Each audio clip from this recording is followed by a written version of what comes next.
하나님의 말씀은 로마서 4장 1절에서 8절까지입니다. 그런즉 육신으로 우리 조상인 아브라함이 무엇을 얻었다 하리요? 만일 아브라함이 행위로서 의롭다 하심을 받았으면 자랑할 것이 있으려니와 하나님 앞에서는 없느니라. 성경이 무엇을 말하느냐? 아브라함이 하나님을 믿음에 그것이 그에게 의로 여겨진 바 되었느니라. 일하는 자에게는 그 삭시 은혜로 여겨지지 아니하고 보수로 여겨지거니와 일을 아니할지라도 경건하지 아니한 자를 의롭다 하시는 이를 믿는 자에게는 그의 믿음을 의로 여기시나니, 일한 것이 없이 하나님께 의로 여기심을 받는 사람의 복에 대하여 다윗이 말한 바, 불법이 사함을 받고 죄가 가리어짐을 받는 사람들은 복이 있고 주께서 그 죄를 인정하지 아니하실 사람은 복이 있도다 함과 같으니라. 아멘. 이제 사도 바울이 3장 뒷부분에서 이신칭의에 대해서 분명히 말씀을 했습니다.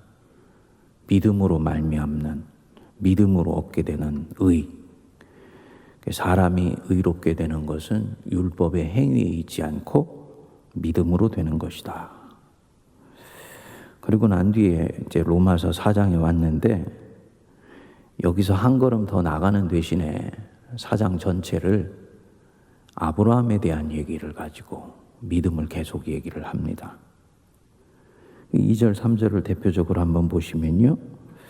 만일 아브라함이 행위로서 의롭다 하심을 받았으면 자랑할 것이 있으려니와 하나님 앞에서는 없느니라. 성경이 무엇을 말하느냐? 아브라함이 하나님을 믿음에 그것이 그에게 의로 여겨진 바 되었느니라. 갑자기 이 사도가 아브라함을 얘기하는 것은 이유가 있습니다. 그리고 굉장히 중요합니다. 사람이 의롭게 되는 것이 율법의 행위에 있지 않고 예수 그리스도를 믿음으로 말미암아 되는 것이다 라고 하면 우리는 보통 이렇게 생각합니다. 구약은 율법의 행위로 의롭다함을 얻고 신약은 믿음으로, 은혜로 의롭다함을 얻는 것이다. 혹은 유대주의 혹은 유대교는 행위로 의롭다함을 받고 기독교는 믿음으로 구원을 얻는다. 이렇게 생각하는 것입니다. 바울이 예수님을 만나고 이 눈에 비늘이 벗겨지게 되었다 그랬죠? 영이 깨어난 것입니다. 성령의 힘에 의해서 사물을 밝히 볼 수 있게 된 것입니다. 그 영이 깨어나서 구약 안으로 들어가 보니까 구약 성경 자체, 그리고 이 구약 성경 토대 위에서 세워져 있는 이 유대주의 자체가 본래는 행위로 구원받는다고 말하고 율법을 지킴으로 의롭다 함을 받는다고 말하는 이 자체가 잘못된 신앙이더라는 것입니다. 그러니까 창세기에 나오는 자신들의 조상 아브라함 자신부터가 이미 행위로 구원을 받지 않고 믿음으로 의롭다함을 받았다. 그러면 우리 유대주의 혹은 유대교가 그렇게 믿음의 조상이라고 여기는 아브라함 자신 또한 믿음으로 의롭다함을 받았다면 그의 후손들인 우리 유대인들 자신도 결국은 믿음으로 구원받고 믿음으로 의롭다함을 받는 것이 아니냐, 이 논증을 이제부터 하려고 하는 것입니다. 물론 이때의 이 신약 성경에서 소위 성경이라고 얘기하는 것, 모든 성경은 하나님의 감동으로 된 것으로 할 때 이 성경이라고 얘기하는 것은 다 구약 성경을 얘기를 하는 것이죠. 아직 신약 성경 27권이 정경으로 채택되기 전이니까. 그래서 이제부터 본격적으로 이 사도 바울이 아브라함의 믿음에 대해서 얘기를 하면서 창세기 15장을 들고 나오는 것입니다. 창세기 15장 기억이 나시나요? 하나님과 아브라함이 언약을 맺는 장면이 나오지요. 쪼갠 고기를 2개를 사이에 놓고 하나님이 횃불을 들고 그 사이를 지나가시는 장면, 그래서 하나님과 아브라함 사이에 언약이 맺어지는 장면입니다. 근데 이 언약이 맺어지고 난 뒤에 하나님이 아브라함을 의롭다 하시는 것이 아니고 그 앞에 중요한 장면이 하나 나옵니다. 아브라함이 가나안 전쟁에 휘말렸던 조카 롯을 구해오고 난 뒤에 갑작스럽게 마음에 두려움이 찾아왔습니다. 나도 이 낯선 땅 가나안 땅에서 내 조카 롯처럼 어느 날 갑자기 신변의 위협을 느끼고 생명이 위태로워지는 지경이 되면 어떻게 하는가. 그러면서 이때까지 자신이 살아왔던 인생을 살펴보고 앞으로 살아야 되는 삶을 미리 생각해 보니까 본인에게는 여전히 후사가 없는 것입니다. 후사를 둘 수 있는 그런 나이도 이미 지난 거예요. 그러니까 아브라함에게 두려움이 찾아온 것이죠. 자기의 안위도 그렇지만은 앞으로 살아가야 되는 인생, 특별히 자녀가 소중했던 이 가부장제 사회 속에서 자녀가 없이 인생을 마무리하게 된다는 것이 얼마나 두려운 일이었겠습니까? 그런데 이때 하나님이 와서 말씀하셨습니다. 아브라함아 두려워 말라. 내가 너의 방패요 너의 지극히 큰 상급이니라. 하나님이 이 아브라함의 속마음을 아셨던 것입니다. 그러니까 아브라함이 이 하나님의 말씀을 듣고 자기의 속에 있던 마음을 솔직하게 말씀을 드렸습니다. 주 여호와여, 당신이 내 상급이고 방패라고 하셨는데 내게 무엇을 주려고 하시나이까? 나는 자식이 없사오니 내 상속자는 이 다메섹 엘리에셀이나이다. 자기가 평소에 눈여겨보았던 종을 상속자로 세울 수밖에 없는 그런 자기 처지다라는 걸 얘기를 한 것입니다. 그러니까 하나님이 말씀하셨습니다. 그 사람이 네 상속자가 아니다. 아브라함을 장막 안에서 손으로 이끌고 밖으로 데려나가셨어요. 그리고는 하늘의 뭇별을 가르치시면서 말씀하셨지요. 저 하늘에 있는 뭇별을 보라. 네 자손이 이와 같이 많게 될 것이다. 그리고 창세기 15장에 보면 아브라함이 여호와를 믿으니 여호와께서 이를 그의 의로 여기시고 이렇게 나옵니다. 바로 그 장면을 지금 사도 바울이 말씀하는 것입니다. 3절에 아브라함이 하나님을 믿음에 그것이 그에게 의로 여겨진 바 되었느니라. 아브라함이 여호와를 믿었다. 여호와 하나님의 무엇을 아브라함이 믿은 것입니까? 믿었다 그랬는데 이때 아브라함이 여호와를 믿었다. 여호와의 무엇을 믿은 건가요? 일단 먼저 생각할 수 있는 것은 하나님의 지금 하신 말씀이 더함도 뺨도 없이 이루어질 것을 믿은 것이죠. 그렇죠? 네. 그런데 더 중요한 것이 있습니다. 그렇게 자식이 이미 끊어진 때인데도 네 자식이 하늘의 별과 같이 많을 것이다 라고 하는 그 말씀을 믿을 수 있는 근거가 어디에 있습니까? 그 말씀을 하신 분이 누구이기 때문에? 하나님 자신이기 때문에요. 그 말씀이 그저 자기한테 좋은 얘기이시고 달콤한 얘기시고 안 믿을 이유가 없는 축복된 말씀이기 때문에 믿은 것이 아니지요. 그 말씀을 한 분이 하나님 자신이기 때문에 아브라함이 이 여호와를 믿는 것입니다. 예를 들어서 우리가 누가 나한테 친구야 내가 내년에 너한테 1억 원을 줄게 라고 얘기를 하면 그 말을 무조건 믿습니까? 아니지요. 그 말을 한 사람이 누구인지에 따라서 우리가 믿을지 아닐지를 결정합니다. 첫 번째로는 그 사람이 실제로 그것을 지킬 수 있는 정도의 재력이 있는지도 보고 또 이 사람이 이때까지 나와 맺었던 관계를 살펴보면서 실현한 적이 없는지도 살펴보고 여러 가지 근거를 통해서 결국은 그 말을 믿을지 안 믿을지를 결정하는 것이거든요. 그러니까 누군가의 말을 믿는다는 것은 사실은 말을 믿는 것이 아니라 그 말을 하는 사람의 인격과 존재 자체를 믿는 것입니다. 그러니까 아브라함이 여호와를 믿었다. 이 말씀이 더함도 뺨도 없이 이루어질 것을 믿는다. 이 말은 무엇보다도 하나님 자신이 이 말을 지키시는 분인 것을 알기 때문에 아브라함이 여호와를 믿는 것입니다. 즉 이때의 믿음이라는 것은 단순히 지적인 동의가 아니지요. 그 어떤 것에 대한 확신도 아니지요. 신념도 아닙니다.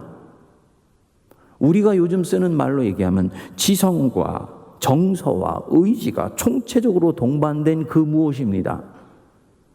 존재 전체로 그 말씀을 받아들이는 거예요. 하나님은 우리가 이성적으로 판단하고 상식적으로 얘기하면 그 장막 밖으로 이끌어간 상황에서 하나님이 아브라함에게 하시는 약속은 마치 공중에 방망이를 다는 것과 마찬가지의 말씀을 지금 하고 있는 것입니다. 근데 아브라함이 그것을 믿었다 그랬습니다. 어떻게 그것이 믿겨지냐? 루터가 로마서 서문에서 가졌던 질문은 바로 그것입니다. 어떻게 그것이 믿어지지? 그것은 인간으로서는 불가능한 것인데 그것이 믿어질 수 있도록 해주신 것 또한 하나님의 은혜로 가능한 것이었구나. 그래서 금요일 날 말씀드린 것처럼 믿음이라는 것은 하나님이 우리 안에 불러일으키는 그 무엇이다 라고 얘기를 했던 것이에요. 정확하게 맞는 말씀입니다. 그런 면에서는 존재 전체로 그 말씀을 받아들여서 거기에 자기 자신을 기투 던질 수 있게까지 할 수 있는 것은 우리 안에서 나올 수 있는 것이 아니다. 우리 죄로 가득 찬 우리 안에서는 하나님을 그렇게 믿을 수 있는 그 무엇은 본래 없는 것이다. 어떻게 가능한 것이냐? 하나님이 우리로 하여금 믿을 수 있게 해주셨기 때문에 가능한 것이다. 이렇게 이 논리가 전개되는 것입니다. 이미 믿음 안에 무엇이 전제되어 있습니까? 은혜가 전제되어 있는 거예요. 그러니까 은혜가 선행되고 그 은혜에 대한 반응이 믿음이라고 볼 수가 있는 것이지요. 그래서 아브라함이 여호와를 믿으니 이 말은 우리가 흔히 그래 나 하나님 믿어 나 예수님 믿어 간단히 우리가 입 밖으로 낼 수 있는 이거보다는 어마어마한 기표와 무게감을 가지고 있는 것이라는 것을 알 수가 있는 것이지요.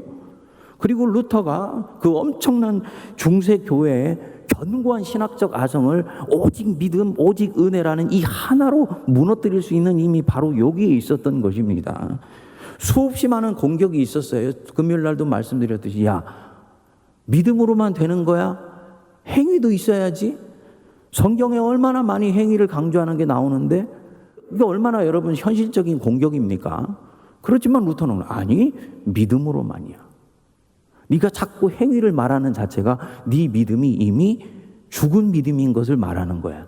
믿음 안에는 이미 1000만 번 죽어도 괜찮은 강력한 하나님에 대한 신뢰가 들어있기 때문에 하나님 말씀을 따르고자 하는 행위도 당연히 동반되어 있는 것이다.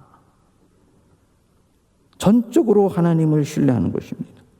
그게 바로 믿음입니다. 그래서 루터는 하나님의 은혜와 사랑에 대한 한결같은 신뢰, 그것이 믿음이다라고 얘기를 한 것이죠. 그래서 결국은 아브라함은 세파에 시달리며 흔들렸던 자신을 추스리고 다시 하나님께 자신을 올곧이 드리는 마음으로 딱 존재가 정리가 되게 됩니다. 하나님을 신뢰한 것입니다. 그래서 그 입에서 나온 말씀이 지금 당장 이루어지지 않을 것 같이 보여도 믿고 받아들였습니다. 그리고 하나님의 일을 의롭게 여기신 것입니다. 여기 이 의롭게 여긴다라는 말이 앞으로 계속 나오는데요. 두 가지 차원이 있습니다. 하나는 뭐냐면 하나님이 우리의 죄를 끊임없이 용서해 주신다는 뜻이 있어요. 그리고 이 용서를 받는 것은 굉장히 중요한 부분입니다.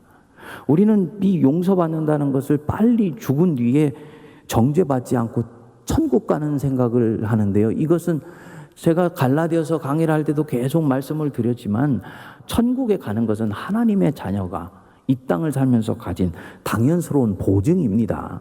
초점은요 여기에 있어요. 뭐냐? 의롭게 여긴다는 것은 하나님이 내 죄를 용서해 주시고 두 번째 더 중요한 것이요. 나를 당신의 자녀로 받아주시고 품어주신다는 것입니다. 하나님을 내가 아버지로 섬기고 내가 하나님의 자녀가 되는 이 언약 가족이 계속 이어진다는 거죠. 즉 하나님의 품 안에 있을 수가 있게 되는 거예요. 이스라엘 백성들이 이거 굉장히 중요시 여겼습니다. 죄 용서함을 왜 길을 쓰고 받아야 됐을까? 왜 1년에 3번씩을 무슨 일이 있더라도 예루살렘에 가서 제사를 드리고 그 죄를 용서함 받아야 됐을까? 하나님의 자녀로서 살아갈 수 있기 위해서였습니다. 하나님의 자녀가 되어야 그분의 인도와 한결같은 사랑을 받으며 하나님의 보호하심 속에서 이 험난한 인생을 살아갈 수가 있고 승리를 거둘 수 있는 것이거든요. 이것은 오늘날 우리에게 있어도 마찬가지죠. 그래서 이 바울이 여기서 의롭다함을 받았다 할 때는 항상 성도님들이 옆에다 가로 하나를 치고 받아들이시면 돼요. 아, 하나님이 나를 당신의 자녀로 뭐 해주신다? 받아주시고 품어주신다. 성도님들, 의롭다함을 받았다는 거 믿으시기 바랍니다. 하나님의 자녀라는 얘기예요. 약속의 자녀라는 것입니다. 내 행위에 의해서 왔다 갔다 하는 것이 아니라는 것입니다. 한결같은 은혜를 베푸신다는 거예요. 모든 우리의 선한 행위는 바로 이 기반 위에서 있는 것입니다. 하나님이 이 아브라함을 의롭다고 여겨주셨지요, 이때. 그렇지만 이 뒤에 아브라함이 실수를 했습니까? 안 했습니까? 실수했어요. 잠시 믿음이 흔들려서 하갈의 방에 들어가기도 하고 실수를 했습니다. 하지만 그럼에도 불구하고 다시 하나님 앞에 자기 자신을 믿음으로 세웠을 때는 하나님이 어김없이 행위에 의한 것이 아니고 자신을 믿는 것을 보고 의롭게 여겨주시고 자녀로서 인도하심을 한결같이 베풀어 주신 것입니다. 그래서 유대주의가 그렇게 중요하게 여기는 이 아브라함 또한 행위로 의롭다함을 받은 것이 아니라 믿음으로 의롭다함을 받은 것이다. 우리가 이때까지 잘못 알아왔고 잘못 읽어왔고 무엇보다도 자신 같은 바리새인이 잘못 가르쳐 왔다. 그래서 예수님이 오셨을 때에도 하나님이 보내신 그 은총의 화신이신 예수님을 우리가 알아볼 수가 없었다라고 봅니다. 지금 사도가 무슨 작업을 하시고 있는지 보이시죠? 신앙을 행위나 공로 위에 쌓으려고 하지 않는 거예요. 철저합니다. 이 부분에서는 아주 사도 바울은 철저합니다. 은혜의 토대 위에서만 신앙을 쌓으려고 하는 것입니다. 4절에도 보시면 일하는 자에게는 그 싹이 은혜로 여겨지지 아니하고 보수로 여겨지거니와. 일하는 자에게는 싹이 은혜로 여겨지지 아니하고 보수로 여겨진다. 행위로 의롭다 여김을 받는다 생각한다면 그 행위의 부스럭이라도 네 안에 들어가서 그것이 너에게 하나님의 의의를 가져오며 주님의 사랑을 잡아당기는 것이라고 생각한다면 너는 시간이 지나서 네가 가지고 있는 그 어떤 은혜의 선물의 한 조각을 자신의 한 일에 대한 보수라고 생각하게 될 것이다. 그리고 그 의는 하나님이 주신 선물이 아니고 자기의 쟁취라고 여긴다는 것입니다. 그렇게 언제든지 이 의는 지금은 설사 지금은 은혜가 충만하고 주님을 사랑하게 이거 다 주님이 주신 거예요 라고 생각을 하고 고백하지만 어느 날인가 내가 연약해지고 시험에 걸려 있을 때는 내 신앙 안에 어느 한 조각이 내 의에 의해서 쌓아올리진 바로 그 부분들이 자기의 신앙을 자기 의로 몰고 가게 된다는 것입니다. 그래서 자기 의로움으로 변질될 위험이 있는 거죠. 저는 자세히 말씀은 드리지는 않겠습니다만 이때까지 이 믿음의 여정을 하면서 2차례를 이 덫에 걸렸던 적이 있어요. 그때 내가 얼마나 믿음의 결단을 하고 영웅적인 신앙으로 내가 결단해서 여기까지 왔는데. 좋았습니다. 근데요, 그게 시간이 지나면서 제가 약해졌을 때 어김없이 내가 이만큼 하나님께 드려서 왔으니까 하나님은 당연히 나를 도와주셔야지 라는 이 마음으로 나도 모르게 전개가 되고 있더라고요. 1년 전에는 이전에 있었던 그 결단에 대해서 은혜라고 생각했는데 지금은 내가 그렇게 생각하고 있더라는 것입니다. 무엇이냐? 나도 모르게 나의 어떤 행위가 오늘의 주님을 향한 그런 신앙을 가져왔다고 스스로 생각해. 즉, 내 믿음이 자기 의에 의해서 변질되어 버리는 것입니다. 원수가 아주 갖고 놀기 쉬운 토대가 만들어진 것이지요. 그리고 사도는 인간이 어떻게 형성되어 있는지를 알기 때문에 절대로 신앙은 그 위험하고 취약한 토대 위에 세워져 가면 안 된다. 오직 은혜이다 라고 고백하고 생각하며 행할 수 있는 사람만이 그 신앙의 토대를 비가 와도 창수가 와도 흔들리지 않는 견고한 토대 위에 세워간다는 것입니다. 맥락이 다치요. 갈라디아 교인들이 자신이 떠나고 난 뒤에 유대주의 그리스도인들이 와서 가르쳤지 않습니까? 그들이 할례만 가르친 게 아니거든요. 너희들이 예수도 믿고 그리고 거기에 할례도 받으면 더 좋은 것이야 라고 가르쳤는데 바울이 펄쩍 뛰었죠. 아니다. 오직 믿음이다. 왜 그랬을까요? 그건 어떻게 보면 할례는 단순히 할례가 아니고 문화이기 때문에 예수님 믿는 것 위에 할례도 받으면 더 견고해지는 것 아닌가라고 우리가 쉽게 생각할 수 있고 그렇게 문화 속에서 우리가 그냥 타협할 수 있는데 왜 바울이 이 부분들이 기독교의 생사가 달려있는 중요한 부분이라고 생각을 했을까요? 그렇게 해서 신앙의 토대 위에 할례라는 것이 슬쩍 끼어들어오기 시작하면 그 할례는 단순히 할례가 아니다. 시간이 지나서 너희들이 어느 날 약해지게 되었을 때는 은혜의식은 약해지고 반드시 할례도 통해서 내가 하나님 자녀가 되었으니 여기에 내 공로도 있는 것이야 라는 쪽으로 너희 마음을 움직이게 되어 있다. 다시 말해서 할례를 소중히 하려고 하는 마음이 드는 만큼 하나님의 은혜는 약해지고 은혜를 사모하는 마음도 약해지게 된다고 사도 바울은 본 것입니다. 대단히 중요한 부분입니다. 사도 바울이 볼 때 이런 면에서 유대교가 실패한 이유는 다른 데 있는 것이 아니에요. 처음에는 스리슬쩍 들어왔던 이 작은 율법주의가 점점 누룩처럼 퍼지게 되어서 그 율법 또한 하나님이 은혜로 주신 것을 잊어버린 데 있는 것입니다. 그래서 신앙의 본질, 하나님 자신을 끊임없이 신뢰하는 믿음을 놓쳤기 때문입니다. 하나님을 의지하지 않게 된 거죠. 그리고 예수께서 이 유대인들과 이방인 전체를 위해서 다시 길을 여셨다라는 것입니다. 성도님들, 우리는 단 하루, 단 1분 1초도 하나님 없이는 살 수 없는 자들이라는 것을 우리가 인정하고 받아들여야 됩니다. 사도 바울이 이렇게 말씀을 하면서 그는 하나님과 상관없는 토대 위에 쌓아올려져 갔던 모든 것들을 우리가 허물어뜨리기를 원합니다. 그런데 이 자신 안에 은혜 없이 쌓아올려진 것이 있는가?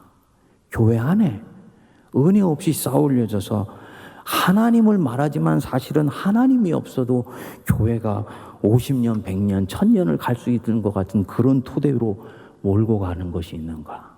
그리고 그것은 전부 우상이 되는 것입니다. 오직 은혜로, 오직 믿음으로 어제도 하나님의 자녀로 인정받고 오늘도 하나님의 자녀로 품음받으며 내일도 믿음으로 은혜로 하나님의 자녀로 우리가 이끌림 받는다는 것을 꼭 믿으시기 바랍니다. 하나님 아버지, 하나님을 믿음에 그것을 의로 여기시고 자녀로 받아주셨다 했습니다.